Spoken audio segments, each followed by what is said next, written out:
Shalom saudara, kita berjumpa lagi hari ini.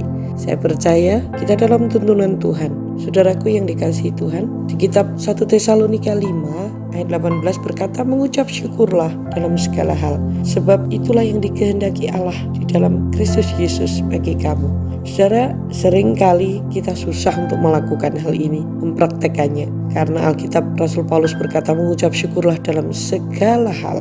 Dalam segala hal.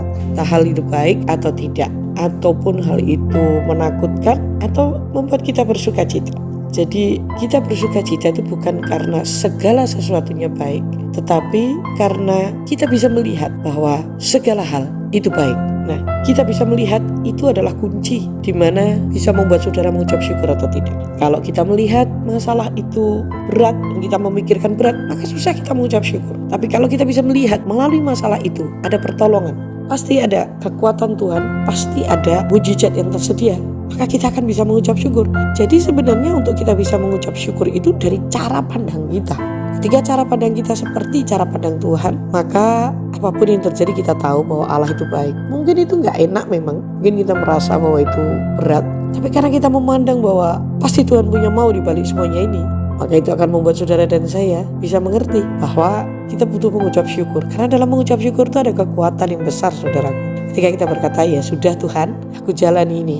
Sekalipun berat, tapi aku tahu bahwa Engkau akan beserta denganku. Engkau menuntun hidupku. Apa boleh kata kalau aku harus meminum hal ini? Seperti Tuhan Yesus.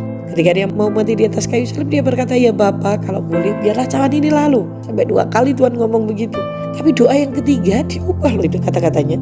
Ya Bapa, kalau memang aku harus meminum cawan ini, jadilah kehendak-Mu. Nah, itu kata-kata ucapan syukur, saudaraku. Karena kalau memang kita harus meminumnya, ingat saja bahwa dia beserta dengan kita. Dia berkata, aku menyertai kamu sampai kesudahan alam. Bahkan kitab Roma berkata bahwa Allah itu turut bekerja dalam segala hal juga, segala perkara untuk mendatangkan kebaikan.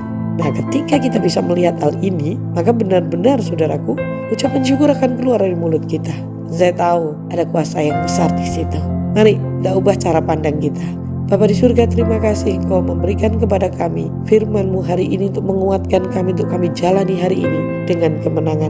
Karena kami tahu Engkau Allah yang tidak pernah meninggalkan kami. Buat kami bersuka cita akan hal ini. Dalam nama Yesus. Amin. Sampai berjumpa. Tuhan memberkati.